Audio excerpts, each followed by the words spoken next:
It's the MAHO Indie Spotlight with... I have low stats, but my class is leader, so I recruited everyone I know to fight the Dark Lord. Hello everybody, and welcome to another fantastic episode of MAHO Indie Spotlight. It's me, Cody. With me today is Brandon. Hello, hello. And also Robin. It's funny you introduced the guest before me, Cody, so who's Brandon again? Okay, you're gonna have to get used to this, Robin. Red Mage is now Brandon. He's been Red Mage for 2 years, but he went and switched names on us. Yeah, I've rebranded. Okay, now I get it. Okay, cool. Yeah, Brandon rebranded. So, Brandon is not our guest today. Our guest today is Damian Crawford from Cannibal Interactive. Hello, everyone. Nice to meet you. Hello. So, Damian, how the heck did you end up on this show? What do you do? I've been making games as an independent developer for about 6 years now, and my current project is a game where you play as 99 characters at once in an RPG called I Have Low Stats, but my class is leader, so I recruited everyone I know to fight the Dark Lord. That is the most anime title I've ever heard for something that isn't anime. Yeah, no, that's, I got it off of, the whole light novel scene that they have in Japan, where it's like manga, but it's not manga. But they generally come up with these ridiculous titles. And when I was trying to think of the name for my game, there was a list that was going around of these, and I was like, oh, not only is that really descriptive, but that's also the game's pitch. Like, I could just have it all be in one. Right.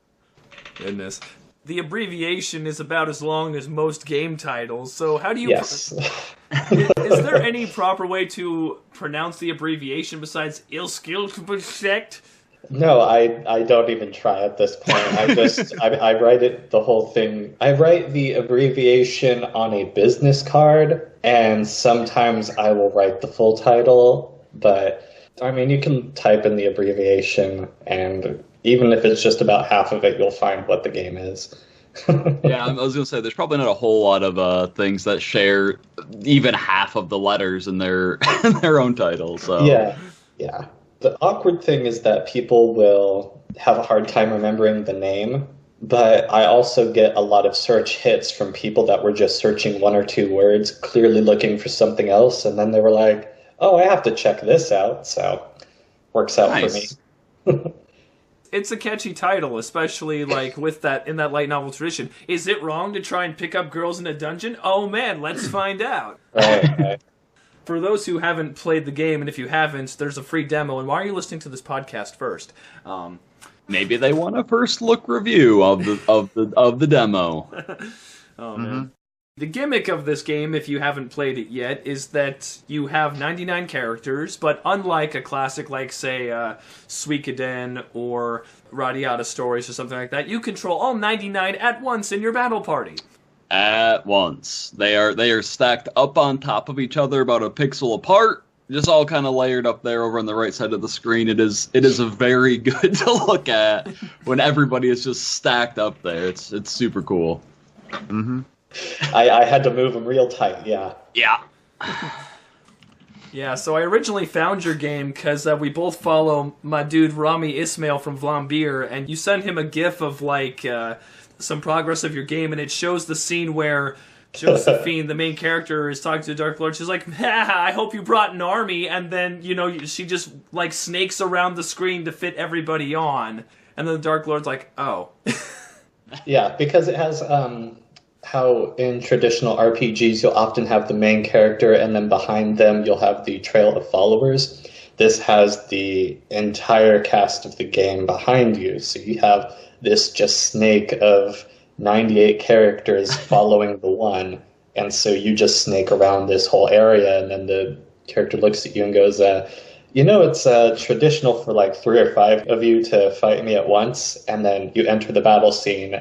And that's when you get your first look of, oh, we're really doing this. We're really using every one of them, huh? Yeah, when the first battle opened up, like, because when all the characters were there, I thought it was going to do something where you do have 3 to 5, and you just kind of, like, switch people in and out as you wanted to throughout the battle. Right. And then there was just everybody in there at once, and I was just like, oh, okay, I get it now. Yeah, that particular scene makes for a great GIF. Yeah. It works really well because it's just in one image you get the entire game concept. So it's comedy and it's also an RPG where yes, you get to do this. So had a lot of fun with making sure that was laid out well. A lot of design went into that scene. Yeah, I'm sure. You know, it's played very, very well, and it has a lot of impact for the player. There was one question, though. I don't know if it's a limitation of whatever script, but why not 100? why 99 and not 100? I was just curious. I really don't have a good reason for that. What happened when I was first came up with the concept years ago? My first commercial game had gotten onto Steam and not done very well, and I was finally getting out of the funk of dealing with, okay, well, what am I going to do now? Sure. And I decided, okay, I'm just going to make more games. So I made a couple, and hey, really complicated games are big right now. Let me just see how complicated a game I can make. So first I had to see how many characters I can put into the engine. So I started with 20, and then once they all loaded on and they were all just piling off the screen, I was like, oh, let's tighten those up a bit and let's just put 99. Let's see how well that works. And then it worked. And I thought, okay, let's just run with this. So I kind of just stayed at 99. Okay. But yeah, the first demo of it I called it Mighty 99 because Mighty Number 9 was really big at the time. Right. Well, it was big, but also not doing great. And so I thought, well, let's just make that title as a joke. And that was a fun experiment because I got a lot of people also relating it to the Wonderful 101. Oh, gotcha. Yep. Yeah. So this almost seemed to strike a happy medium between the names. And so I thought, okay, well, I'm not going to stick with this name. But I ended up spending a month on just this really awful joke of a game.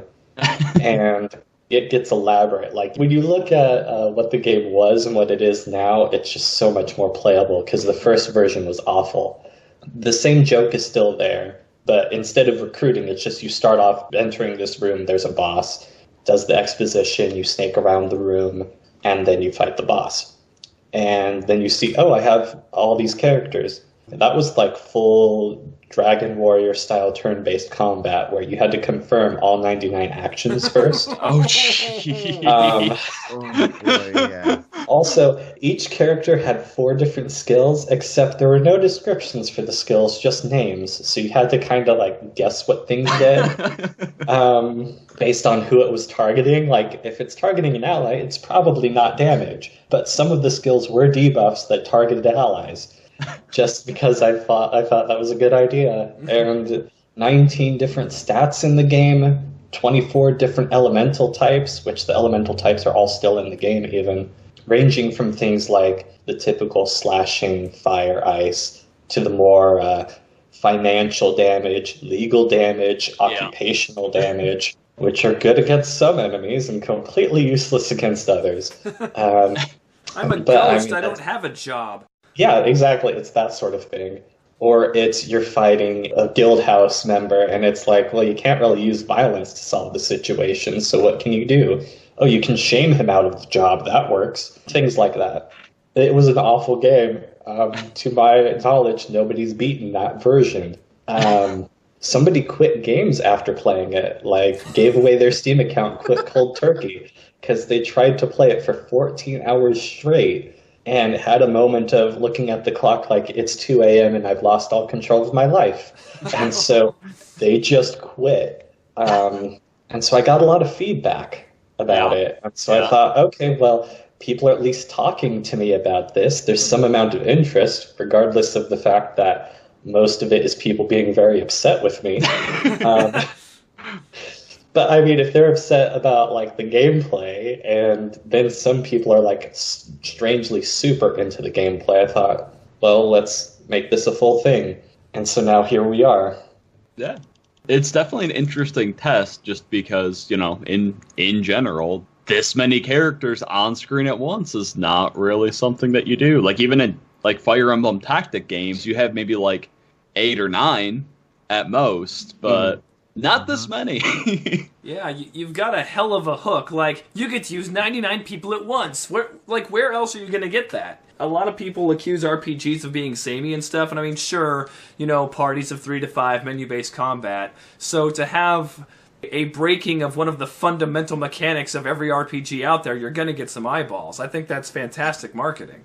Mm-hmm. Yeah, no, the issue with marketing the game would be the name mostly, but the easy part is the screenshots work. Like, all I have to do is release like a good little set of them, and people understand this is the game, this is what it's about, and it works out really well. So that has been one very nice change of this, rather than just working on my usual sorts of projects, is this translates really well in that regard. Based on your experience in that, what would you say is one of the chief weaknesses of trying to market an RPG? When I go on Twitter, I see, I have a lot of friends who work on visual novels, and it's kind of hard to GIF those. It's usually like a still, it's some art and some text, and they have to work really hard to make the character, like the portrait there, and then that text tell a story, and put that in a context for Twitter, because RPGs and VNs are more story-based. In regards to my class's leader, blah, blah, blah, blah, blah, blah, blah, you actually have like a gameplay mechanic to lean on and gifify and put on Twitter. So I was wondering if there was any advice you had, because clearly you're starting to innovate in this regard. Right. I do like making RPGs where at least something is different. I always like messing with the battle system in some way or another. It's just this is a very visible form of that. Right. With RPGs, and I would also venture to say a lot of games in the indie scene at large, you have to aim for a real narrow audience. There's visual novels where, okay, you can date an alpaca. Who's really going to actually enjoy this game? A few people. Yeah. But are people going to buy it just to, I gotta see what this is about? Yes. And that game exists. I saw it on Steam a few days ago. I don't understand, but whatever works for you. There's multiple endings for that one. After looking at the Steam achievements, I'm like, okay, they went in on a narrow line, but I gotta appreciate that. Make something for an audience of 3 people, and more than that's gonna latch on. It's a weird sort of scene to be in. So it's actually about not appealing to as broad of an audience as possible, which sounds like, marketing poison. But it turns out that that's where you find really dedicated people who are in that underserved niche. So I'd say that's probably the thing that I would advise, is do something to stand out, but more importantly, don't do something to homogenize. Don't try and smooth out the rough edges. It's about making sure you have some amount of edges to stick. That's fair, because Disney we already have The Incredibles. There's enough general family entertainment out there that you really want to start serving niches, because people on the internet, they're on the internet because the mainstream hasn't fulfilled their needs. So, Palm Gets Wi-Fi, a visual novel about a dog trying to find a fucking Wi-Fi signal. Yeah. Because you're not going to see Palm Gets Wi-Fi on, the GameStop shelf. You need to go to the internet for weird shit like that. Yep. I think I experienced something like that earlier. There's so many people trying to catch on to the Battle Royale craze. Oh, look, there's the Fortnite. It's super popular. Oh, look, it's the whatever it's called. Player Nobody's whatever battle thing. Yeah. Yeah. And then there's Anthem. There's so many of them. And then out comes Tetris with Tetris 99, fucking the best thing ever. the fucking best battle royale there could ever possibly be. And then it's yeah, you know what? Stop being fucking shooters. You don't need to be shooters to be a cool battle royale. Tetris did it. We took one of the oldest game concepts and turned it into a battle royale. Come get us. I'm just waiting for a Bejeweled Royale. Solitaire Royale, that's going to be the one. There you go. That'll be the big one. Oh man. Start throwing out garbage cards, like just more 2 of diamonds just everywhere. Hearts Royale. Oh, that'd be great. I'd play that. Oh, Uno Royale. Yeah. oh, geez. 99 people trying to get Uno. Oh man, it'll never end. Jeez. Yeah. There's going to be somebody that's just hovering over the Uno button to make sure that they call it before anybody else has a chance to say it for themselves. Oh man. Yeah, you know what? That is funny too, because if you're playing Uno with 99 people, like, one, it doesn't matter who calls Uno, the guy has to draw, but oh my gosh. Yeah, there's it's impossible. You have to call Uno because one of these other 98 motherfuckers is already mashing that button, waiting for you not to say Uno. It's true.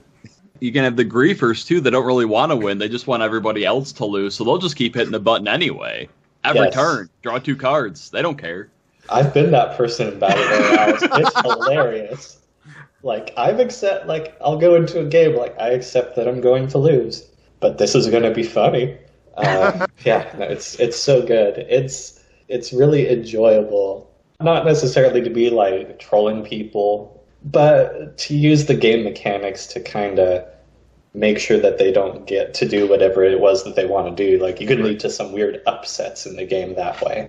So I guess kind of to continue with Battle Royales, but also to get back on track. If all 99 characters here were in a Battle Royale, who do you think comes out on top? That would be... Dia would be number 1 if Dia is trying. Okay, fair. Number 2 would be Moji Sola if Moji Sola has been paid. I love Moji. 3, yeah, no, Moji Sola's great. She just has to get that paper. Yeah.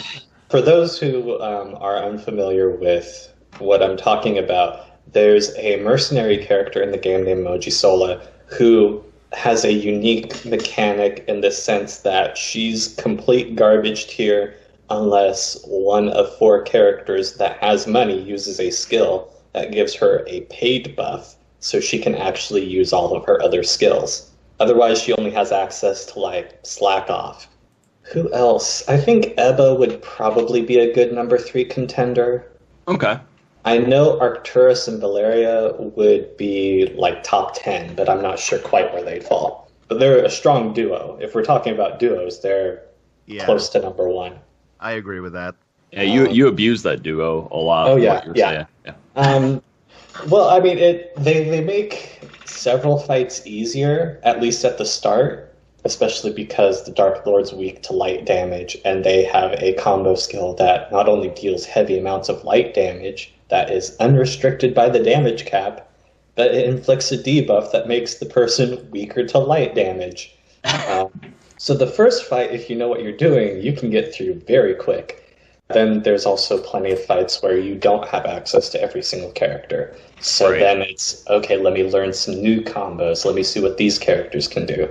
Since I thought that was a very important point to get across. You can abuse combos, it's no fun if I let you do that all the time. Yeah, that's fair. Yeah, because there's a gameplay acronym, I forgot what it was, but essentially players, once they find an optimal strategy, they just use that over and over and over again. Mm-hmm. Yep. And we all found our own. I had my boy Cheaty, I think he's the archer. He's one of Josephine's relatives. Mm-hmm. When he attacks or uses a skill, there's a chance that one of his friends buffs him, and usually for me, it buffed his attack, so he attacks, his attack power goes up. He attacks, his attack power went up again, so I was doing 999 with this one guy, I don't need to use anybody else, here we go. And then I also used Arcturus a little bit because he has that skill, I think it's Focus Up, where he calms his mind, and then he does additional damage, he buffs himself with every single buff, and his skill costs go down. Yeah, Arcturus is, I think that Stoic Fury costs 20 MP, can only use on himself, and it gives him attack up, magic attack up, and skill cost down. And I think there's something else, but that adds up to being plus 50% DPS with minus 50% NP costs, which is nice. But also, that also helps him out whenever he does his combo skill. So like the first fight, if you want to get through that really quick, have him do Stoic Fury, immediately go to what I usually do is Prema to give him Mana Steal, and then just to him and Valeria combo until the enemy's dead. Like it's a simple combo, and it gets you through a lot of fights, but it also doesn't work for every fight. So I don't mind saying that. And there's probably more optimal ones like Chitty. I don't ever actually use Chitty, but I've made sure to put things in to where you have incentives to use certain characters. Sure. Because there's certain characters that have as one of their teamwork skills listed as support for another character. So sometimes they'll follow them up. Like Eder, the priest, has a good single target heal, but there's also Akiakos, who's a cultist who will help Eder out. So after he does a heal, then he'll also get a buff on himself that might give him magic attack up, which then increases his healing further. So there's lots of weird combos that I've put in there just in case other people like them, and it might work out as optimal strategies in other fights. So I wanted to make sure there was options. Yeah, no, and there definitely are. There are a lot of options. Yeah, it's true.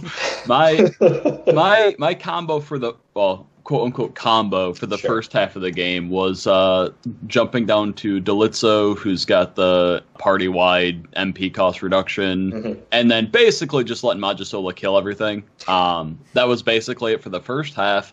And then I found Everard, and Everard is my boy. Everard's got some good stuff.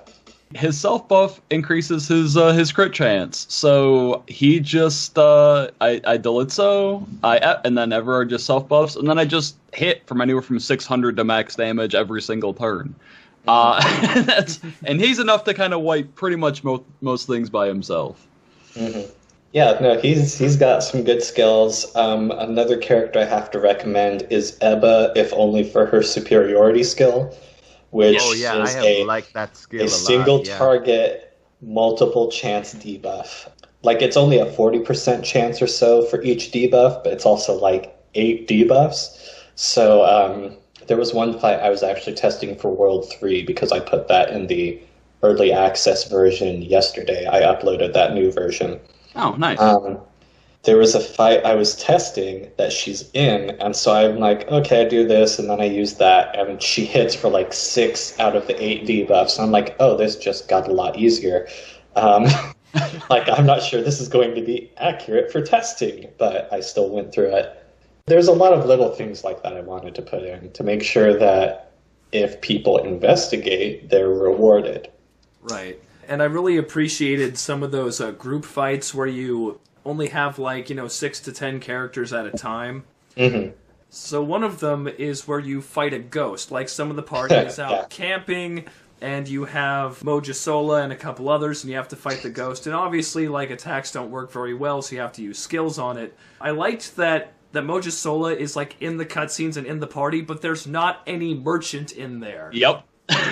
There is, so Mojisola can be given a buff by 4 characters. It's either Adamar the Merchant, Lee the Tactician, Isabel the Princess, and Yeva the Aristocrat. Now, all of these characters have money. 3 of them are obvious. The Tactician, assumably, military spending, so they can use a skill that gives her the payment buff. But there's none of those characters in that group, so you can't pay Mojisola, so she's not completely useless. She can at least take hits, but she can't really do anything. And at the end of the fight, she even refers back to that, where people are like, hey, but how come you didn't help us out? She's like, helping costs extra. You wanted me to just keep watch. So, that was an important thing to get across. And then I help explain the mechanic behind her in the second world. I think it's level 2-3. Specifically, you have to use her skills in order to get through the fight. Sure. Yeah, because her big skill just ignores their defenses. So it doesn't really matter what sort of armor they've got or what they are and aren't resistant to. She just blows them up. Except for very specific fights where you're not supposed to be able to deal damage outside of one or two types. Yeah, her skill is just like guaranteed hit, 999 damage. I don't care what you're resistant to. Yeah, the ghost fight was also interesting because it taught me. I mean, the guild fight did too, but I liked the ghost fight just because certain damage types worked anyway. Because with the merchant fight, as you mentioned earlier, like you don't want to cause violence, so you don't want to use water or fire or lightning damage, but you can do social damage, financial damage. I thought it was funny that the ghost could still take financial damage. Like, yo, can I have $5? Yeah. No, most enemies can take every kind of damage, which I think is funny and leads to a lot of, entertaining assumptions about the world. Like, oh yeah, I'm fighting this really evil person, and I just took out a loan, and they have to pay it. Like, just weird stuff. Especially when you deal with some of the weirder character concepts, like the student, where it's like, oh yeah, she just asked for lunch money and did like 200 points of financial damage, and there's nothing you can do about it. Yeah, I think it was the student I was using, because I remember that dialogue that so-and-so asked for lunch money. Yeah. I had a lot of fun sitting down and writing all the flavor text. I still have so much left to do, but at least for the main party, all of that's done, and I mean, that's a lot of work right there. Yeah, with that many characters. One thing, I guess, is just kind of a typo to point out. I don't know if anybody else noticed it, but on when you're fighting the son of the demon lord prince guy. Shahal? Shahal Jr. His attacks refer to him as a her. Right. I need to double check that because that's not like an actual in-game thing. It's a lot of skills are used by multiple characters. Right. And so I think I have one for him that's basically a duplicate of a skill that one of the female party members has. Gotcha. So that would be why. Yeah. Okay. So that is a typo, yes. It's not like, secret, but... Yeah, speaking of the characters, like, how long did they take for you to come up with? Because we talked earlier in Skype, and you mentioned that not a whole lot of them were references to anything. Like, the one that I caught was Marius the plumber, who happens to have fire-related skills, and, like, a skill called Courage Shell. Nice a reference to a particular RPG that a very similar-looking plumber-type character has been in, yes. It's funny because I changed him to brown clothes because he originally had red clothes, and it was like clearly just not a rip, but definitely a reference, if nothing else. So this at least gives me some excusability, because at this point, getting a cease and desist is not what I want for something so small. Yeah. I mean, some of them are references to past projects that I've worked on, if at least like the character models alone.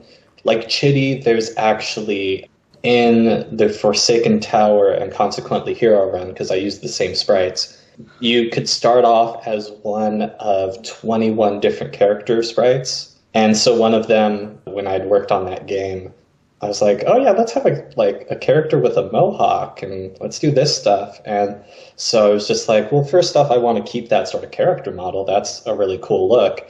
And then for like Arcturus, I thought, oh yeah, because I had this character who had this really pink and purple psychedelic looking armor, and I want to keep that around.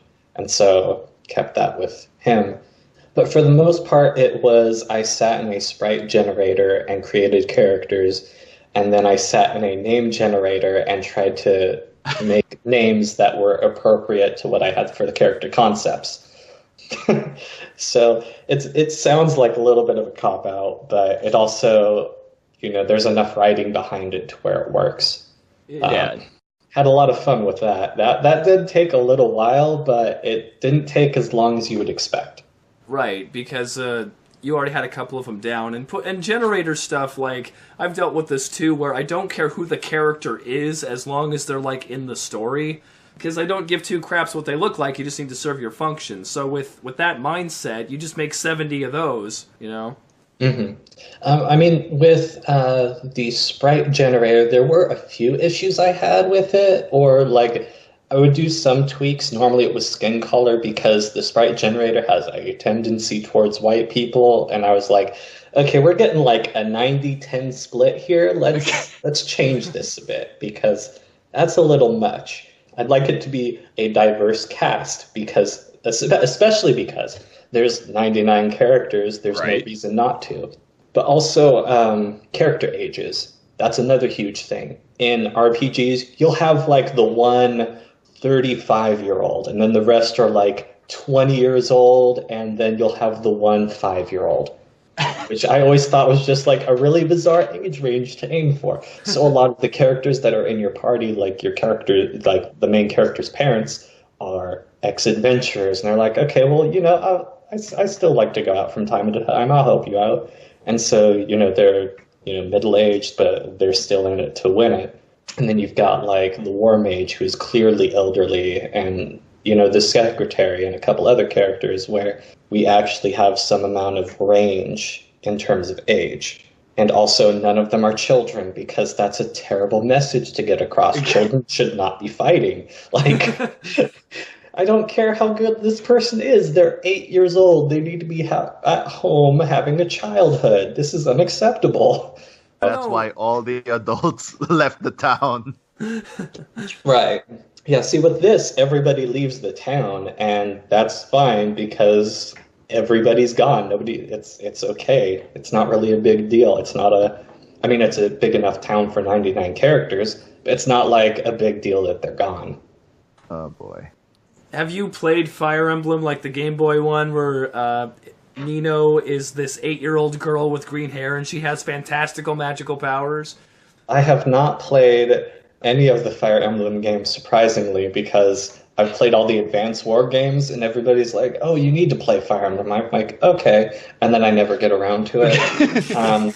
You don't have to. But it's kind of like a recurring trope in RPGs where they'll just have, you know, just like, oh, this kid's a prodigy, and then it's like, okay, yeah, let's go fight the demon god guy, and then it's like, this is a child. Like, I understand. Yes, okay, they're good at magic. Are they prepared for the horrors of war? Because we're going to be killing a lot of things on the way. It's like that. I don't feel like this is a good call. It's not a good look.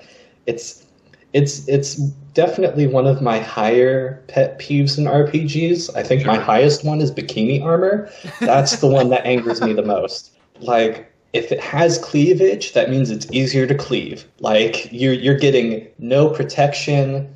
Like, if you're frontline, like, an armor, absolutely not. If you're a spellcaster or something, you're supposed to stay out of the way. Okay, you do you look how you look. Like, some of the characters, like Prema, who's in the party, is a succubus. Naturally, she's got a simple dress on, and that's fine. That makes sense. Characters like Eba and Moji Sola are wearing full plate armor, and if you don't know the character's gender from what you interacted with them, you can't tell just based on the armor, and that's important. Yep. Yeah. Yeah, a nice touch that I noticed when I was recruiting people is if Josephine knows them, it displays their name. Like Rosa, hey, you're not leaving town without me, dumbass, I'm coming with you. Rosa joins the party. Whereas people she doesn't know, it'll say like some sort of adjective and then dude or dudis. Yeah, except for Agrippa, who's personage, because Josephine can't tell. That was definitely something I wanted to get across, because Josephine is of course, silent protagonist, except that she's literally mute and hard of hearing. I don't have it in the demo with this update, but I have it in the early access version. She actually starts off with an item called hearing aids, which gives her a slight resistance to a lot of status effects, because she can kind of just tune out the sound if she has to. But yeah, she's, canonically hard of hearing, and you can't talk, so all of your dialogue options with her are ellipses, just ... and ... And another point with that is when you're talking to characters in town, and you won't notice this unless you do the scene multiple times, when you talk to somebody that actually has those options, if they know Josephine well, those options actually have different dialogue. Whereas if they don't know her well, makes no difference which one you pick. So if you talk to your parents, because they give you options, each one does actually have a different dialogue bark after it. I mean, the result's still the same. They still end up in your party, but there is a bit of a difference there. Okay, yeah, that didn't come across in the demo, so I just thought, okay, silent protagonist, these are great choices here, ... or ... Right, and it's not something that everybody will ever notice unless they do the scene again and they're like, oh, that seems a little different somehow. But that's also a big thing that is just... It's a subtle design choice. It doesn't take a lot of work on my end to do. Sure. But it's something that if somebody's really into the game and they play through it a couple times, they will notice. And that's what I'm trying for there. All right. That's really cool. Back to character design really quick. So I'm assuming you got a lot of the names from a generator as well. Can you pronounce all of them? Like, because I'm looking at a couple of these and what... Oh yeah, like Oluwayemisi, which is the Dark Hunter. Yeah. Yeah. Which, I mean, that's also one of my favorite names. Like, after I, was doing the research and I saw that one, and I was like, okay, let me look it up. Okay, yeah, I got to use this on her. Like, that was, first thought popped into my mind. All right, yeah, no, Oluwayemisi is literally the one I was staring at when I'm like, what? How the frick do I pronounce this? So, because the rest of them I can kind of figure out, like Ludebrecht, okay, there's a lot of consonants there, but I can make it work. Right. It's important that, if I'm going to be going for diversity, I have to really, ramp it all the way up to 11. Like, I can't just half-ass it. But, yeah, I've definitely wanted to make sure there was enough variety, and I think I nailed it. Yeah, I'd say so. Yeah, we don't need any more neon-haired, white, spunky teenagers saving the world. We have those in about every game. It's true. Yeah, I mean, it's not a terrible trope. And also that follows through to not just the character's party, but also the enemies that you face. Not only is there, still the striving for diversity, but I'm like, let's make sure I cross my T's and dot my I's. Like, here's a character that stutters. Here's a character that's constantly sick. Like, these sorts of things. Mm-hmm. There's some things in the character party that won't be obvious until you hit a certain scene. It's like, oh, I learned something new about them. But yeah, it's definitely been a lot of work, but it's also important work. Yeah, because with that many characters, you don't want to run into some of the situations that other games like Suikoden or Final Fantasy VI or anything else where they have this enormous cast, and then you have only maybe a third of the characters that are actually given any character, right. and you're just kind of left with, well, what about what about everybody else that's here? I mean, it's nice. I like how their stats work, but I don't know anything about them. Mm-hmm. Yeah, speaking directly to Suikoden, because I played this in my teenage years. It's my jam. I love the original Suikoden. There's, I believe, just one African-American party member. Like most of the later characters in the game, you talk to them once and they're in your party. And his name is Black Man. No spaces, just Black Man. That's what it is. And this is 1997, the translators didn't know quite what to do with that. That's probably exactly what it was in Japanese. So they're like, F it, whatever. Right. Mm-hmm. Oh, boy. Yeah. Yeah. Yeah, it's important to not do that. Nowadays, yeah. Yeah, that was listening out here. Don't do that. That's bad. Oh my goodness. And segueing into the character design, I liked not just the keeping watch and Emoji Soul saying, pay me if you want me to kill this ghost, but also the one of the maps isn't really a boss fight. It's just some of the people hanging out, and it's a quest to gather ingredients for a potion. And yeah. And that was really cool because it showed a lot of character too, because it's people hanging out and some people have the ingredients and, oh, here you go. Oh no, she has it wrong. You need this one. And so you get the choice between those. And then some people are like, oh, let's totally ruin this potion, guys. Yeah. And you can also tell some of the people that know each other if you end up using them in the character party. This whole event centers around Rania, who has teacher as her class. And so, of course, naturally, she teaches at the Magic Academy in town. So a lot of her students are spellcasters, and she's trying to do field research because, hey, if we're going to be leaving the area, let's at least get this lesson done.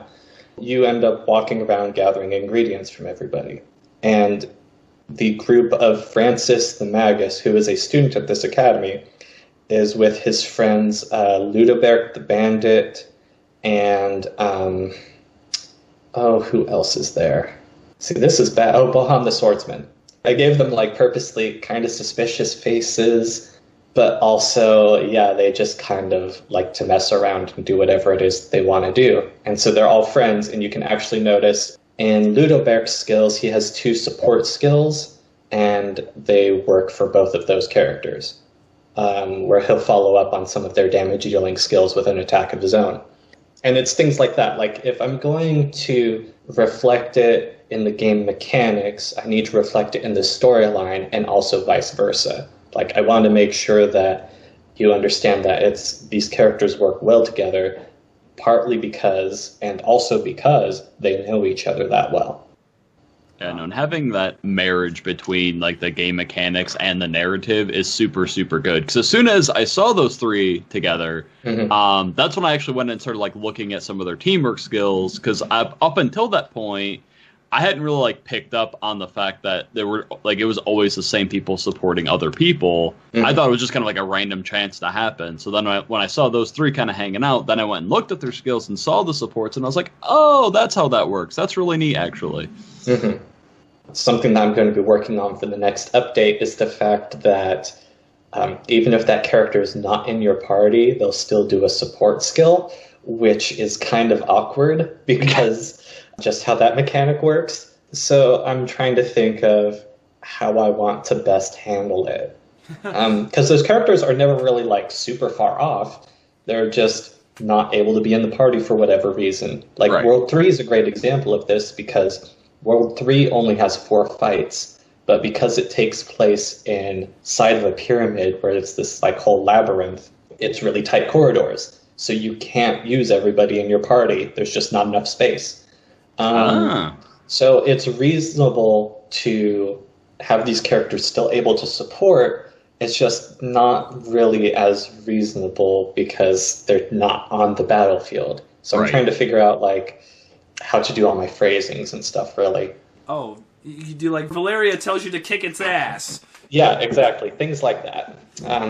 Or you hear Valeria's voice in the back of your mind or something. Things like that. Doesn't work well for certain skills, like when they're following up your attacks with their own attacks, especially when the character's KO'd and they're doing it anyway. That's when it gets weird. But it's how it's handled through the whole common event system, which is a total nightmare. It's how a lot of things work in this game is, oh, I'm going to do it this way. And it's like, oh, I have to repeat this a lot because there's just so many instances. Right. So it's an interesting system to put in, for sure. Oh, man. Along those lines, how much script foo did you have to do with, like, lag reduction and all that stuff to get 99 characters running? Because there was a couple times I would open the menu and then close it, and, like, I hit X too many times. So I'd open and close it, open it again, and then I'd be sitting there and like, oh God, is my computer dead? Oh no. Yeah, it's looking like there might be a memory leak issue with the menu, which, I mean, kind of stands to reason because of all the characters, but also is something that's apparently not handled very well within the engine itself. So I'm going to try and figure that out because I've had to do a lot of working on things to make sure this all gets handled. I mean, actually getting it to load in all 99 characters wasn't tough in and of itself. It's getting it to load in all 99 characters well that was the tricky part. That's why it's just all sorts of simple things from using a 32 color palette to simplifying the battler animations to where it's just as simple as it looks. Like, it doesn't look bad, it's using the same walking sprites as it does on the overworld map. Right. And it's really just referring back to those through the code. And it's a lot of little things like that, where it's just me tidying up and trying to figure out, okay, how can I fix this up to work out just a little bit better? Just give me some space. So it's been a lot of that. Yeah, because I think I'm the only one because I played it on my my MacBook, and basically the only time I ever really ran into any slowdown was when the enemies did a full party attack. Yeah, and it was just like I would see a frame, and then damage, and that was all. Yeah. The interesting thing about that is if it does one animation, it will try to play that across everybody that gets hit. The engine is used to doing this for about 5 characters tops. Yep. So it's trying to play 99 animations while also playing the sound effect accompanying these. Yeah. So you get a lot of sound. Yep. Oh, so yeah. what I'm looking into is there is rebalancing on the way for that. So Cool. I know, I'm aware, I'm fixing it. Yeah. Oh boy, yeah. I cannot tell you how shocked I was the first time I got hit with a super AOE, and I'm sure wearing you my can tell, headphones, and I'm like, ah! Especially bad was the original version of this. Oh no! Because that demo is still up. Oh yes. Oh yeah. That was no optimizations whatsoever. Instead of skipping frames, it sat there and you had to watch every single frame eventually play out. Oh, jeez. And also because there were a lot of skills that the enemy had where it would just mass debuff the party. Yep. And so you'd have to sit there and wait for each individual character debuff pop up. Yes. So you had to sit there for a good minute where it's just playing each individual, like warrior has been poisoned, fighter has been poisoned, knight has been poisoned. Because that was before I even did character names. That was just all the class names. But the classes have all been set up for ages now. It's funny because of how the listing for the character classes is. Because in the engine, they're still in the very same order that I've had them in since the very beginning. So there's the first 20 are warrior, fighter, knight, dark knight. It's the warrior type archetype classes. Right. The next 20 are spellcasters. You've got magus, sage, witch, that sort of thing. Next 20 is rogue type classes. Dexterity based classes really, because you have archer and stuff in there too. Sure. It's like archer, crossbowman, rogue, assassin. Then the next 20 were things that are in some games but didn't really fit into the other categories, like merchant and princess and stuff, farmer, from Etrian Odyssey. Right. And then the last 20, I was just completely out of ideas, so I just thinking of stuff, being like, oh yeah, teacher, barkeep, secretary. Oh boy. So that's the reason why all my favorite characters are at the very bottom of the list. Yep. Oh, is there boy. going to be same order? Is there going to be support for reordering the party in some of the newer versions, so you can have the ones that you like and use more up at the top, or is it going to kind of be same where it's in that order? Now, the reason I don't have that implemented already is because after the fights when I have the fights that you only have access to a limited number of characters, I have to pull everybody out of the party except for one character. That's fair. So that way it still exists. So I usually just leave Josephine in. And then if it's a fight without her, I'll pull her out after the other characters I actually want and are in. Sure. After I pull out everybody, I re-add individually the characters that I want, and then the fight happens. And this is all handled through a separate common event. Then, after that fight, there's an event that re-adds everybody into the party. And that's a set order. I can't really... Got it. Okay. I can give That's a fair. different order, but I can't make it to where the player can give it a different order. Right. So, yeah, that's why, characters like, the Man of Steel characters, which are like Ersebet the Vampire and Prema. Oh the, man, yeah, I really like Septimus. Erzsébet. Yeah. Erzsébet actually is a reference to the name Erzsébet Bathory, who is one of the world's most famous serial killers. She's the one that she kept getting like a maid a week and just bathed in virgin blood after she killed them. Yeah. So she's seen as kind of a vampiric serial killer, and so I was like, well, I have to use the name. Like Right. that's from my grandpa's homeland. Like I have to. So Oh boy. some of those characters are a little harder to access, and would it be Oh, nice to make it easier? Yes. Can I? Not really. So Yeah, it would take some serious menu foo. Like I played a lot of Smash Ultimate after it came out. And you get spirits, and you get there's 1,300 spirits in the game. And there comes a point where you just have way too frickin' many. Like, oh cool, I got Zappy or whatever. And it goes way to the bottom of the list, and you're never going to use Zappy because he has 300 power. You already have things that have 3,000 power. Right. And sorry, Zappy has electric floor immunity, so you get to scroll all the frickin' way down to find Zappy. Or you just auto-pick him from the menu. So, the logistics of having that many options does become kind of a bugbear. Well, especially because this is still being made. This isn't like a custom engine. This is still RPG Maker MV, which Right. Yeah. does give me a lot of options, but there's certain things that it's very set in its way about. It makes things a bit tricky like that. Yeah, like the grand assumption with every RPG ever that your party should be no less than 3 and no more than 5 party members. Yeah. It really doesn't work for this.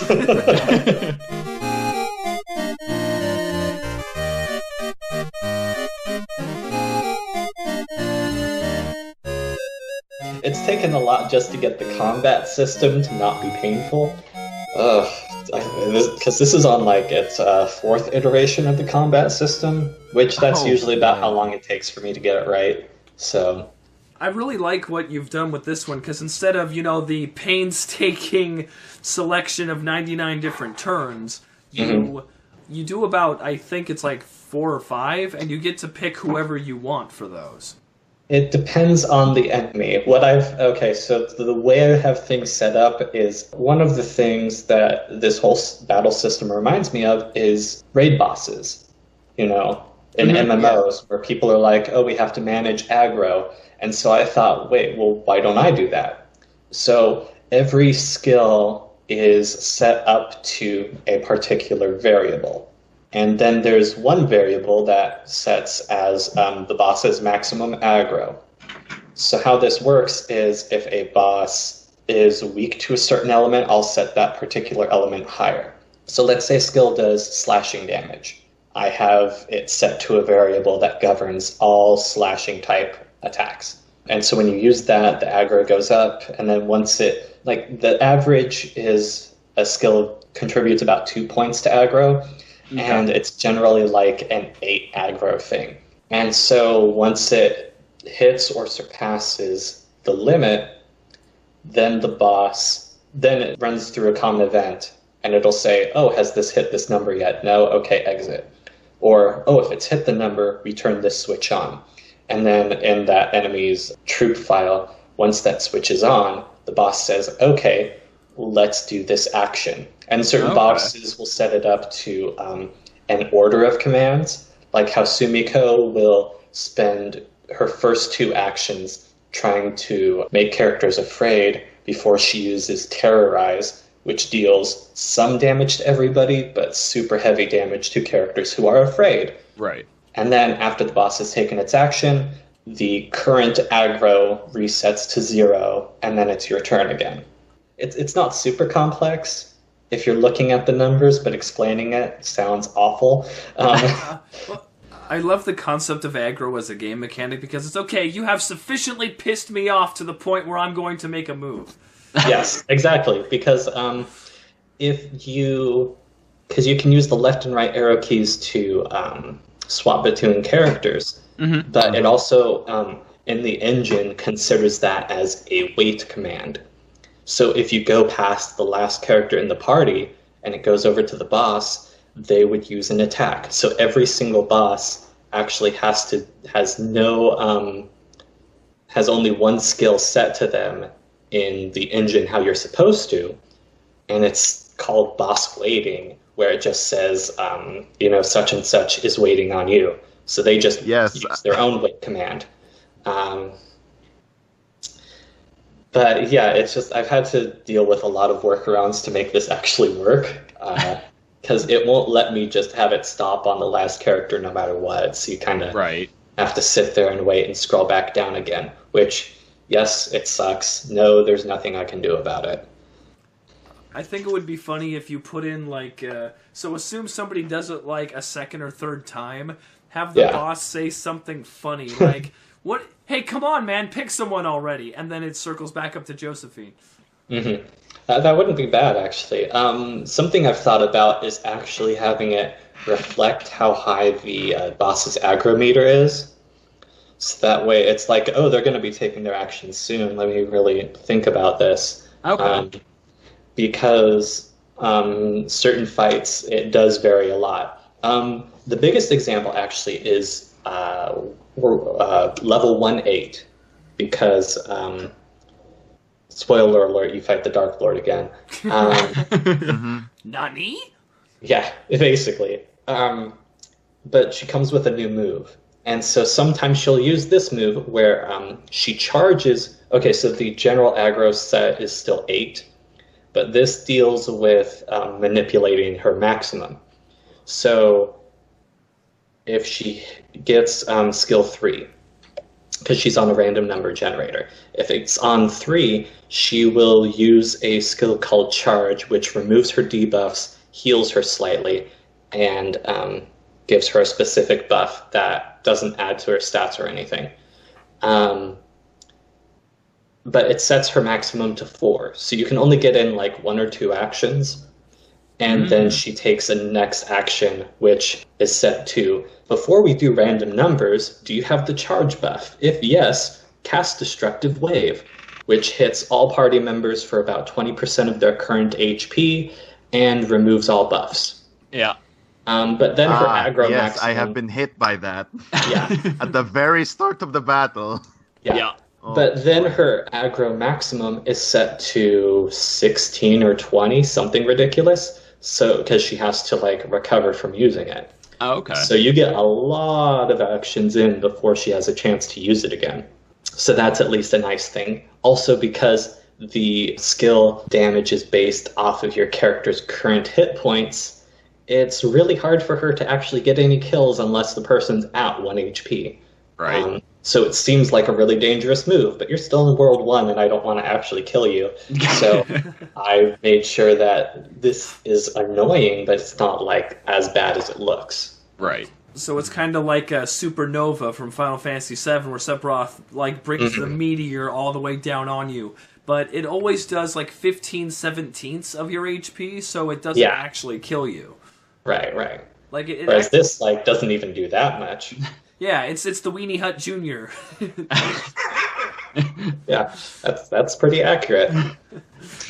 But again, it's like World 1, so I'm like, just let me put a little fear in you. We'll wait till like end of World 2 to really do that. Yeah, I noticed that a lot, that because she had popped it like the first 2 turns that she did, and so like I started, and like I said, I always start with the Litzo's like mass buff for MP reduction. And then she did that, and then I had to wait for it to scroll through all the messages.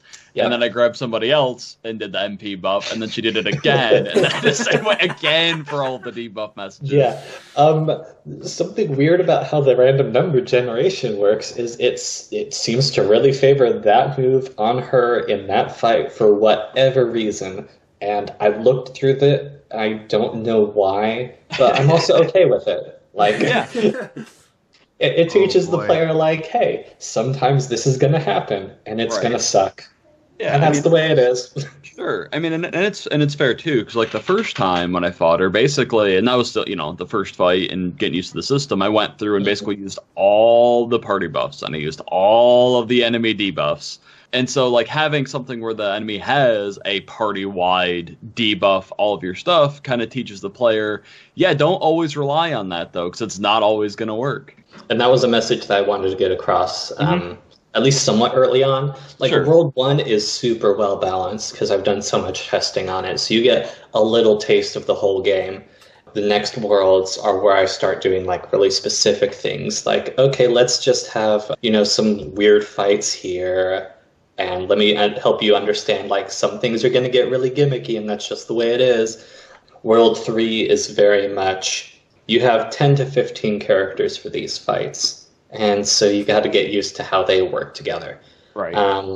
It's things like that, where I wanted to make sure that at least after World 1, through the demo, people would understand, okay, is this the game for me or not? And then I could afford to be more specific after that. Right, because that way, by that point, people are either on board with the gimmick and are interested to see where you take it, or they're like, this isn't for me, no thanks. Exactly. And I feel like that's really important in a demo, I want people to, of course, give me money so I can keep working on it. Like, that's definitely high on my priority list. But it's also important that they don't feel bad about giving me money for it. It's like, well, I'm glad I supported him, but this game just ain't for me. Like, I don't want people to have that feeling. If I could ask you about the pricing strategy for the game really quick, because sure. I really enjoy that you think really hard about how to get your message across and appeal to people, and you're probably one of the more marketing-focused indie devs that we've talked to, and that's really, it's been a very educational for me. That's pretty terrifying, because I don't think I'm that good at marketing. I understand the basics, but I'm not like, Rami Ismail, one half of Dutch independent studio Vlambeer or anything. Right. Anyway, so what I wanted to ask about was the MSRP of $14.99. Yeah. So normally RPG Maker games, they're sold underneath what they're worth. Like the last game we did, Sojourner, its full price is $5, and he put it on sale for 50 cents, which is how we found it. Yep. And for full-fledged 20-hour RPG, $5 is asking a little less than it's worth. But $14.99, when I look at similarly priced games like Stardew Valley is $14.99, Hollow Knight, Corpse Party, Rogue Legacy, and then even another RPG Maker title like Heartbeat that just came out. I was wondering, how much game were you planning to make? Like, what kind of experience are you planning where you can say, yes, I want to put myself in this echelon here, and I want my game to be worth $14.99? Well, so far you guys have played the demo, which has World 1.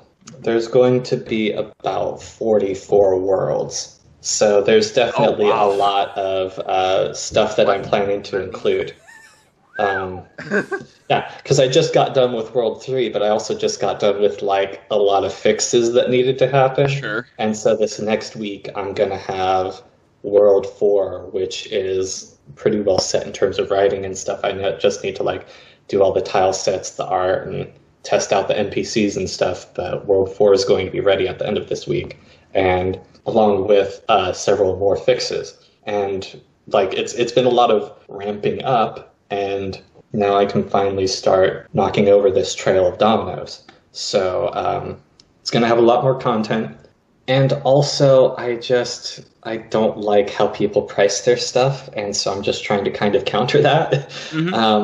Because it's a race to the bottom situation that we're in. It's, everybody's putting their stuff on sale for, 90% off. And I mean, if it's been out a while, sure, I understand that. And also, it's your right as the person who's selling the game. I can't tell you what your marketing strategy is. Right. But I think this game is definitely worth $15. And I also, asked some people ahead of time, like, hey, should I go for like $10 or maybe I should go for $20? And some people said, well, I don't know, like 10 sounds reasonable. I'm like, okay, 15. Just because, like, that's sort of the attitude I've gotten is I care about everybody's opinions, but if I hear the same thing too much, I start to rebel against it. Sure. And so when I was launching the Kickstarter for this, it had a $2,000 goal, which is not that high up as far as Kickstarters go, for sure. Right. One of the rewards that I put down was if you wanted access to the game when it first came out, that was going to be $9. So that's not access to the beta, but that is access to once the game actually comes out, you're getting a 40% discount basically. Yeah. As well as, okay, if you pay the full price, you're getting that beta access. So you get to play the game before anybody else does.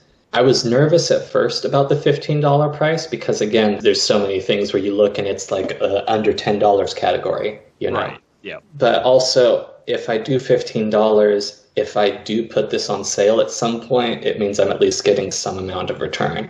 Yeah, because exactly. If I put it on sale at $10 half off, that's only like $5. And realistically, this game's worth a lot more than $5.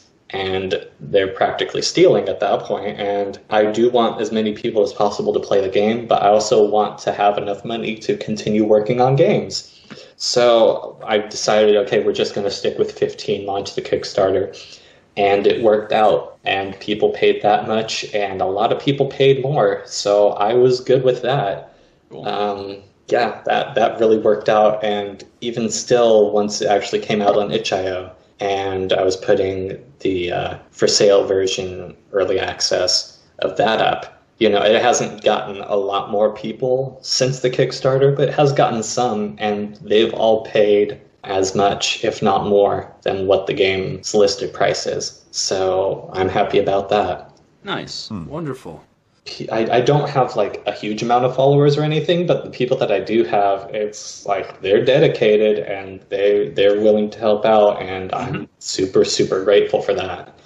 Yeah, definitely. Yeah, because I was expecting when I saw World 1, and it's got that Super Mario Brothers 3 vibe for your overworld, I was expecting 8 worlds. And so the fact that you were going over 5 times that... Yeah. I would say 15 is probably undercutting yourself, to be honest. Yeah. I have similar sentiments. Like, actually, when I first read about your itch.io page or whatever, and I must have read it wrong because I thought the final product was gonna be only 4 worlds, and there was only gonna be 8 stages each, and I'm like, that doesn't seem like it's gonna give everyone in your party a new weapon, which seems to be an important thing later on. Yeah, every single character in the party gets 3 new weapons. 2 of them are actually decent weapons, and 1 of them is a joke weapon. So I have a lot of weapons that, you do not want to see my weapon chart. It's gruesome. See, that's one of the big things I'm kind of fearing right now is the fact that for the Kickstarter, I did have a reward tier where I'm supposed to make a strategy guide. And yeah, boy, do I regret it. Yeah. I mean, it's going to be nice to be able to have a compiled bestiary and be able to give all these strategies and show people here's all the behind the scenes stuff. But also that means I have to take it out of my nice little spreadsheets and make it in a version that's explainable to people. And that's not fun for me, especially because the weapons aren't direct upgrades. They all have... They're like Soul Calibur 2, It's this weapon gives you better offense, but reduces your defenses. Or this weapon buffs all your stats, but also increases your skill costs. Things like that. Except for the joke weapons, which are all fairly large downgrades, except in the aesthetic department, because that's a stat, and it's only useful for a specific area in the game, which I'm not going to spoil for you, but I think it's funny. And I'm not apologizing for it.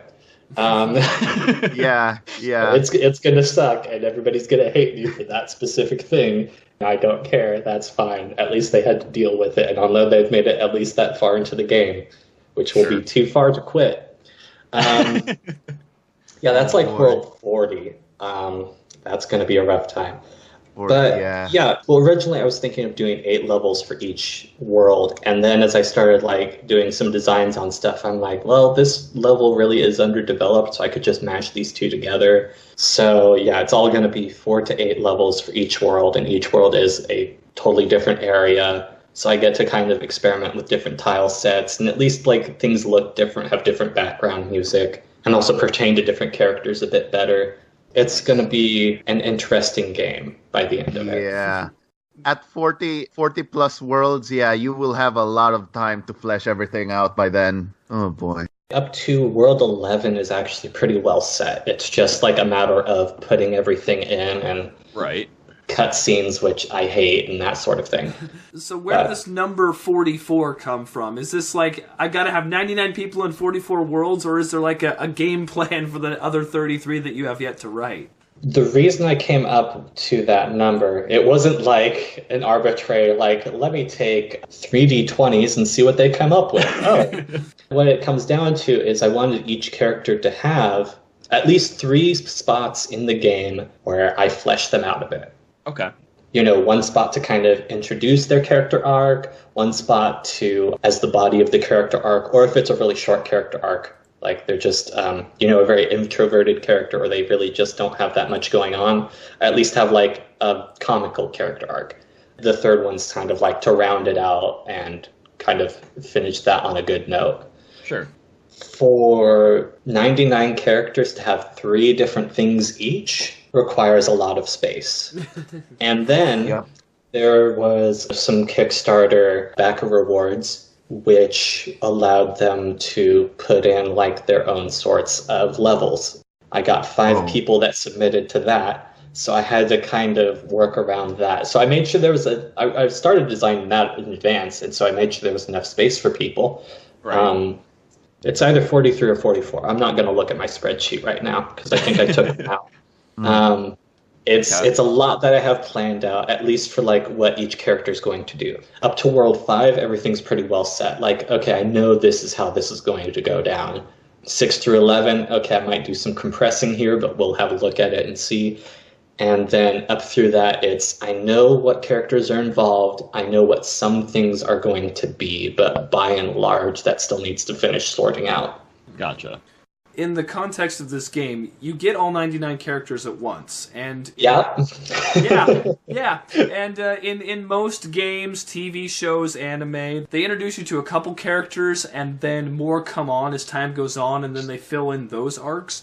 Would you say that it's easier or harder to have all 99 at once as opposed to trickling in characters over the course of the game?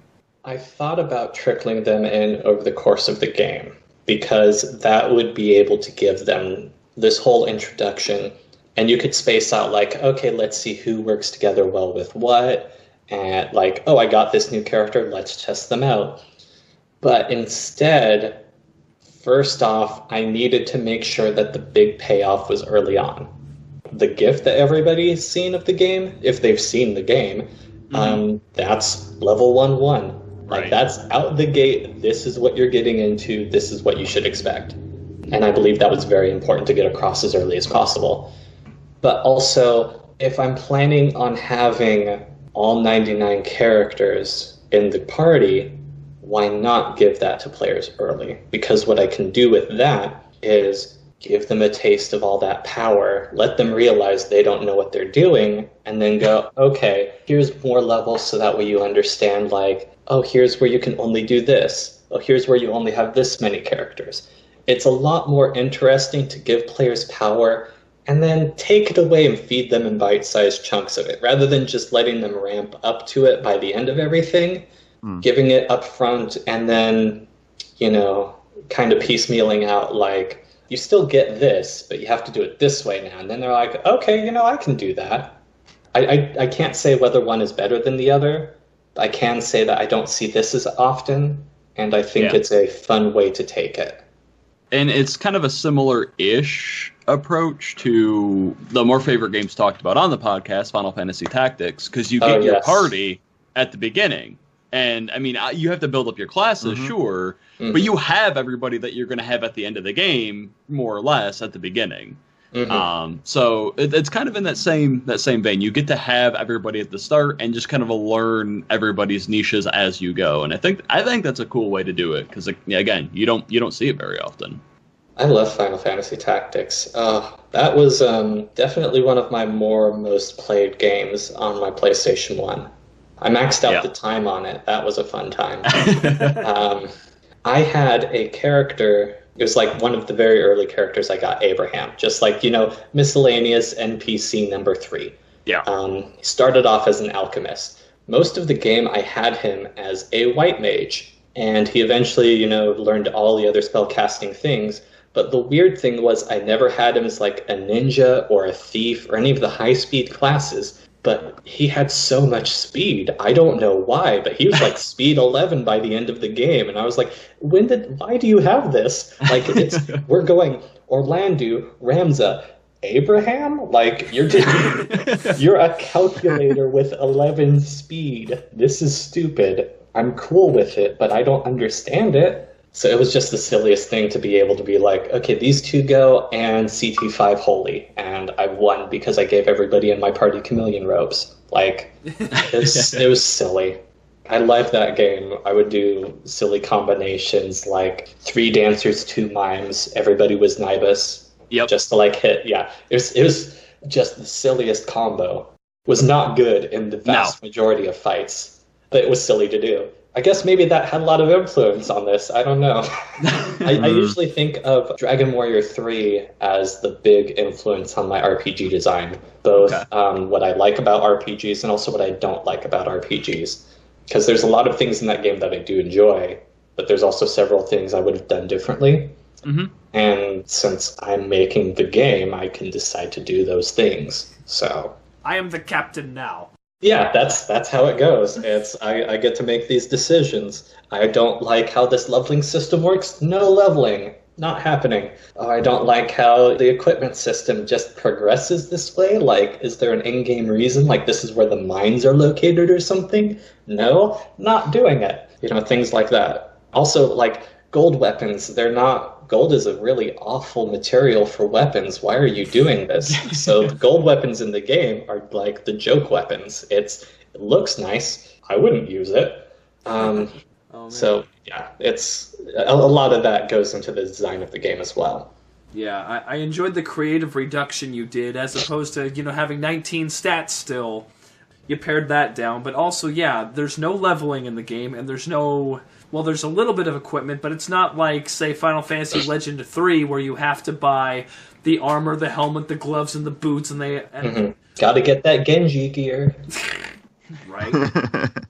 Yeah, because, like, FFL 3 was especially egregious because you would have, like, leather hat, leather boots, leather gloves, leather armor, then bronze hat, bronze boots, bronze gloves, bronze armor, then iron, blah, blah, blah, blah, then dragon, blah, blah, blah. Yeah, so there's a lot of redundancy that happened in those earlier RPGs. Yep. Mm-hmm. It was the sense of progression. It's what hooked a lot of people on. So I do feel like that's worth me bringing up why the world layouts are what they are. Is because in RPGs there's often a lot of like, oh, let me go ahead and try to find this town that's to the northwest somewhere, and so you just kind of go that way and you hope you run into it. But other times, like, you just end up exploring this direction, then you're totally lost if there's not a fast travel system or a good in-game map, and you just end up kind of exploring and accomplishing nothing and seeing nothing.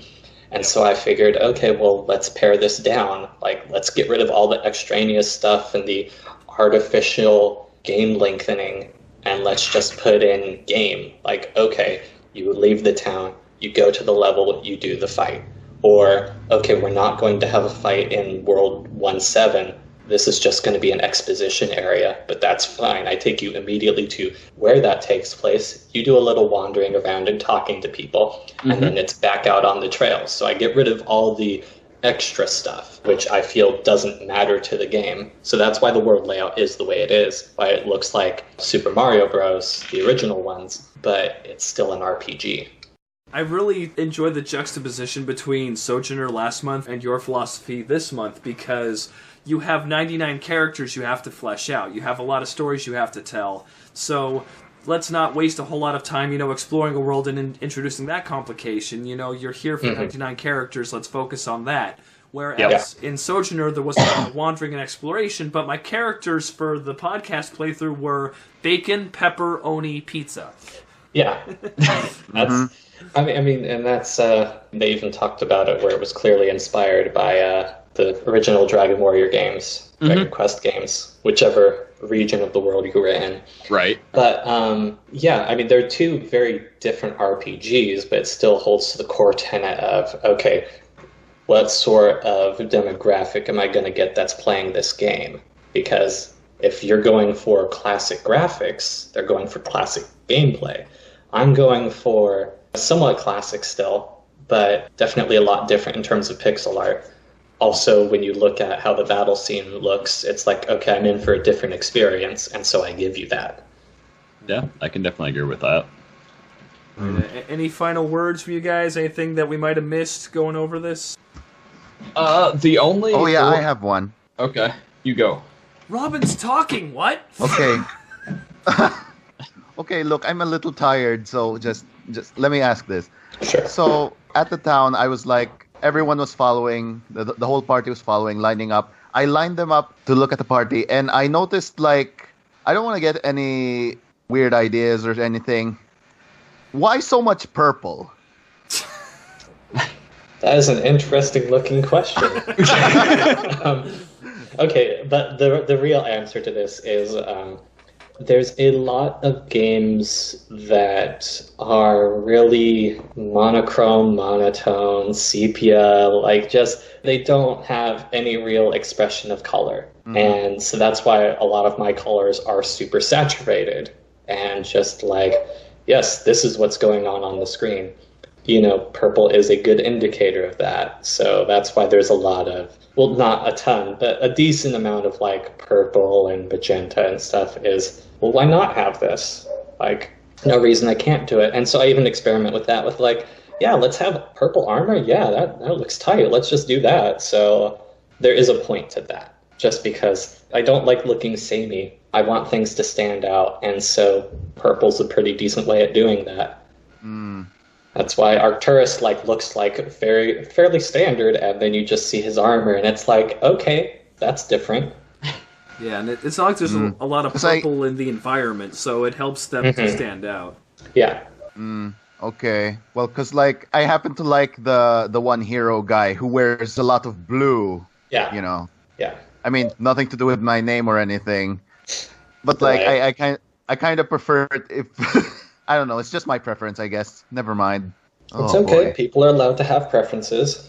Yeah, I'm a fan of blue too, but purple's okay. You know, not a bad color. I'll take purple.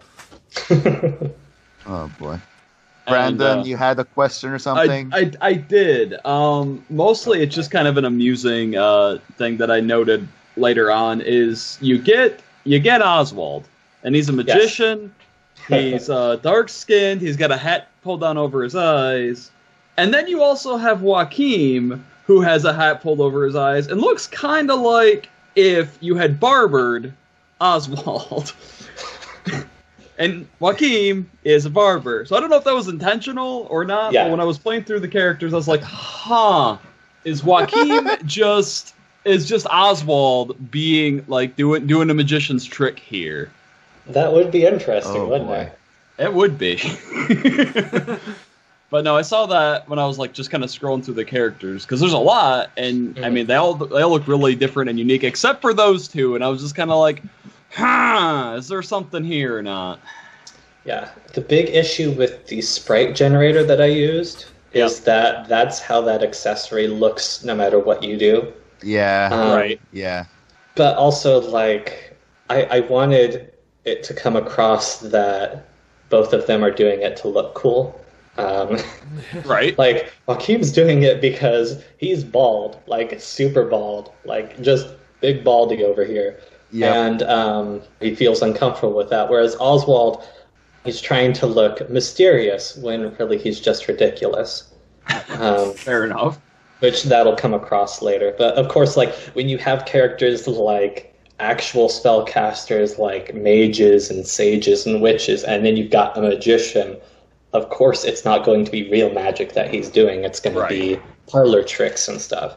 And so I wanted him to kind of have a, I'm trying to look cool, is it working kind of vibe. Gotcha. Oh boy. Yeah, no, even though I've used like a sprite generator, I still had like very conscious decisions about what I did with the characters and even the names and stuff. Like Adamar, who's a merchant, his name has to do with wealth, and his name starts with AU, which is the periodical table element for gold. For gold, yeah. Yeah, which you deal with later when you fight the guildmaster Ptolemy. whose name starts with PT or is platinum. Right. Oh no. And then, of course, like Moji I didn't Sola's think name about has to that do with one. wealth as well. And yeah, because he's a guild master, so naturally he's higher ranking. So that's why platinum. Oh boy. Yeah, no, it's like I don't do that with everybody, but I do that with enough of them that if people are familiar, they'll start questioning things. And then they'll realize, oh, I didn't really do that with that many people. And then they'll start like looking everything up, and it's this whole meta game behind it all. So if people are into that sort of thing, there's something for them. Right. Oh boy.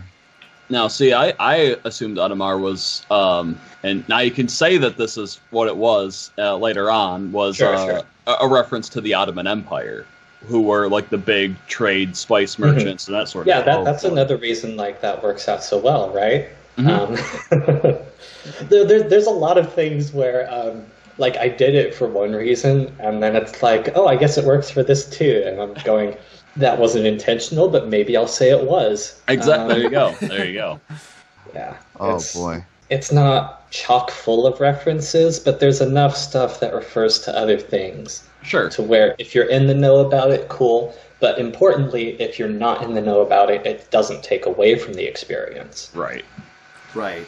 And like I think that's super duper important because references are great because if someone gets it, it enriches their experience, but if you don't, oh, why did he make that joke about a slap chop? Whatever, I don't care. But yeah, it's very easy for that stuff to not land. Yeah. Yeah, memes though, like if you throw a meme in out of context, it could just throw someone out of the game. Mm-hmm. Yep. Yeah. Yeah, so it's really important to toe that line and integrate things into your world. Mm-hmm. Yeah, that's why I generally keep that sort of stuff to names, whereas the jokes, I'll explain them if I have to, even though, half of them are puns. So it's very much either a you get it or you don't, but Sure. Hopefully you get that. But yeah, also we mentioned equipment earlier. The equipment system, while it is there, it's totally unnecessary. Like, because everything's based on balanced stats, there's really only a couple of scenes where it matters, and I tell you it matters during those scenes. Fair enough. But yeah, by and large, it's there for jokes, and if people are like really into optimizing their party, it's an option. It doesn't really ruin anyone's experience if you throw in like chapstick as a weapon. Like, Right. Why the hell not? Yeah, see, the thing is that I had to figure out, as I was doing the equipment, I was like, okay, well, this character will use this type of weapon, and this character will use this different type of weapon. And as I get lower on the list, I'm going, this is a lot of types of weapons, and I still want to keep them different, so how do I do that? So some of them use stuff that really does not deserve to be a weapon. Like, Ayako the student uses her backpack as a weapon. Yeah. Oh boy. Which also Final Fantasy Tactics reference. Also Final Fantasy Tactics reference, the assassin uses perfume, I think. Yep. Somebody uses And perfume. I also noticed she looked a lot like Celia and Lead. Yes, exactly, yeah. Again, yes, it's not necessarily a reference, but it's enough of a reference to where it's like, oh, this, I get it. So yeah, it's stuff like that. Where also, I forget about it, and then somebody says it, I'm like, oh, right, that actually was intended. And it's just been so long since I've actually thought about it. Right. Oh boy. Actually, now that you mentioned it, now it makes sense to me why the main character uses a stop sign. Yeah. Well, I mean, it even says in the description that she learned sign language different from other people. It never came across to me that she was like hard of hearing or anything, though. Like, which it didn't come across to me. Yeah. I'm working on making sure that that's appropriately handled, because it's you have to do representation right. If nobody knows it, then maybe it's not the right way to do it. I really just thought the stop sign was because, it's a weapon, I guess. Yeah. Let's see somebody cosplay as this character with this. Which that's honestly something that terrifies me. If I actually saw a cosplay of somebody doing one of the characters, I don't know what I would do. Obviously, yes, I'd have to get a picture with them, but also, do I tell them who I am? Do I want that? Right. Yeah. Imagine a flash mob of 99 people. I've already had to deal with, meeting a fan in person on accident. Like, that was the weirdest thing. I mean, outside of just having a fan. Like being at an event, and then I said my name and they knew who I was, and they were like, "Oh, you're this person," cutting off between me and the person who's running the event. Right. I mean, it was cool, real confusing. Yeah. Not ready for that at that time. Oh Right? boy. But Yeah, see, I want to have like the Todd in the Shadows type fame where you know me, but you don't know me, so I can still go out and just be Cody for a bit in the real world. right. So that's one of the nice things about being an indie developer is, I'm never going to be famous enough to where people are going to stop me on the street. Unless it's like I'm at an event talking or something and I'm supposed to be dealing with this. Right. Oh boy. It's never going to be like I'm sitting in a cafe and somebody comes up and does that. I mean, that'd still be kind of cool, but Right. I'm also like real far down before that, so Oh my I'm god. not worried anytime soon. You were in line in front of me ordering a hot cocoa at Starbucks and I recognized your voice. Oh my god, it's you. Oh, jeez, that's... Oh man. Can you imagine, like, I really like the idea of like you're enjoying coffee at a cafe and a line of 99 people walk into the cafe. It's like, oh man. Jeez. Yeah. Ugh, what a time. Alright, so last question for you, Damien. Oh boy. What was your anime of the year for 2018? 2018. That was so long ago. Well, it's tough to remember like what exactly came out in 2018. I think because like for me years kind of blend together. I'm like, was this actually out in 2017 or did I just catch up on it in 2018 because it was out in 2017? Asobi Asobase, which is a comedy thing. It's like if you crossed K-On! With Cromartie High School. Okay. It is hilarious. Just like, this is exactly, like, I could see real people acting this way. And there's only a few unrealistic moments in the anime, because normally it's just like 3 high school teenagers acting really weird at an after-school club because they can, which is entirely reasonable. Sure. But then there's certain things which are just like totally reality-defying, and it's like, well, they only do that when it's actually like hilarious for somebody to not have been just doing hyperbole. There's not a lot out of it for season 1. Season 2 is supposed to be coming out like next year, potentially. Cool. But it's just they're still writing up a bunch of content for it.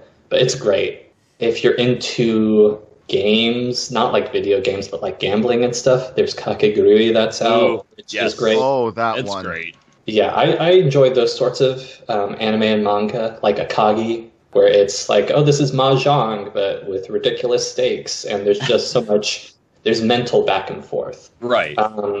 Like Overlord, which is an isekai anime, but so much of it revolves around politics and planning and intrigue rather than just the straight out main character is an overpowered character. Right. Which, I mean, he still is, and it is fun to watch, but it's definitely got, like, the behind-the-scenes stuff and the reasoning behind everything and how everything plays out. That's really the reason that you watch that show. But if I have to pick one, Asobi Asobase, that one's great. Alright. I'm really, really scared now to ask when Miss Kobayashi's Dragon Maid come out, because that's the newest one I've watched. Yeah. That and Land of the Lustrous. Like, those are the 2 most recent ones that I've seen. Man, there's another good one, Maiden Abyss. That one is a really interesting anime about a girl who's trying to climb down this random pit that's in the middle of town, and people go exploring in it and retrieve relics and stuff. And she's trying to make it to the bottom, but there's also like really severe consequences for trying to make it back up because your body has a tough time handling the acclimation. It's a rough one, but it is an interesting one. Like, the first couple episodes are good, and then it starts to tell you, like, yeah, these are the sorts of things that happen. And it's like, oh, this is kind of a rough time. I went into this expecting this to be a little more cheery, but it's still cool. good. It's good enough without being, like, super grotesque. Because there's those ones where it's like, oh, this is cheery, and then somebody just dies, like, on screen really gruesomely, and it's like, Right. that. I'm not going to say that sort of thing doesn't happen. I'm going to say that it's different. Okay. So it's not like Madoka Magic or whatever. I'd say similar, but not the same. It's one of those that, you know, like, it toes Not the quite line, but at least bad. you know ahead of time that it's Right. going to do that. Sure. It's not a It's sharp left turn. Like there's a grade to it. Yeah, it's not like Sayonara Zetsubo Sensei, which is fantastic comedy, and then you hit like the last 20 chapters, and you go, "Oh, we're doing this now," and then it's like, "Okay, I need to just not do anything for the next 3 days while I try to mentally process what happened." That was a rough time. Like I recommend if you like comedy, read the first half of Sayonara Zetsubo Sensei, and then stop. Because it's great, and it's really long running, but if you stop halfway, you're not going to touch any of that weirdness, and that's a good thing. Oh boy. Yeah, I feel the same way about Kare Kano because, the budget on it just falls off a cliff. And episode 19, I think it is, it has like a 5-minute narration over like a still photograph. And then it devolves into like popsicle sticks, like chibis on popsicle sticks. So if you stop at episode 18, the two main characters, Yukino and Arima, they meet, they fight, they fall in love, they fight some more, they make up, you understand they have a deep connection, and then they fuck. And that's the end. Like, there you go. Good ending. Good anime, everybody. Jeez. Oh boy. If we're just gonna recommend anime to each other, Right. I really like Trigger anime, so I'm gonna recommend Kill la Kill. Not for the fan service. For Yeah. Gamagori. Oh yeah. Hell yeah. Well, also, like, the really big thing about that, just look at the framing that they do for those scenes. It's fantastic. Like, when they have a character burst into frame, or when they're having, like, the height differences and who's taking up the space and is in the center, it's just all really well done and well thought out. Mm-hmm. Because it's comedic, it's got action, but also it leads into the next bits very well. Like, there were very good conscious decisions behind everything that they did in that anime from that perspective. It's very good. And also, I know people complain about the fan service of some anime, and it looks like there's a lot of fan service in the first episode and the second and the third. It doesn't really matter, the fan service. Like, the more you watch it, the more it doesn't really register. Right. It is fan servicey for sure, but it's also Yeah, not it is. just The fan that. service is there, but it eventually becomes like, oh no, they're actually having a super dramatic fight, but they have no clothes. Who cares? Yeah, it's kind of like Strike Witches in the sense where, like, for plot reasons and for fan service reasons, the girls can't wear pants because their legs turn into, like, mechanized, like, flight thingies. Jets. Yeah, they turn to jets. So after a while, after, a couple episodes, you just kind of ignore that they aren't wearing pants because that's not what it's about. Right. Yeah, it's about the super laser battles. Exactly, and the high emotional stakes. You came for the pantsless women, but you stayed for the deep emotional drama. Yep, that's kind of what Kill la Kill is. Yep. Also the good animation. Mm-hmm. Yeah. And also the bad animation. Yes. Like, when it's intentionally bad, it's that really turns good. out to be good. Yeah. Oh boy. Oh, geez. Bad is an aesthetic if you hold to it really well. It's true. All right, and with that, thank you all for tuning into the Super Anime Podcast. Damien, thank you so much for coming on. It's been amazing. Sure, thank you for having me. Of course.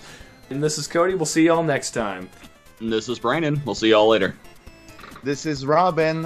It's been a fun talking with you. Now I'm gonna go fight the purple boss eating monster that eats purple things. Oh no. It's the one-eyed, one-leg, something purple people eater. Yes, I guess. Oh no, he ate half my party members. Yeah, unofficial request. Put a purple people eater in there. Have him target only the characters wearing purple. Or just have him zoom in, eat half the party that's all wearing purple, and then your remaining team has to beat him to get your party back. Ooh! That could be good. boy. I'll think on that. I'll think.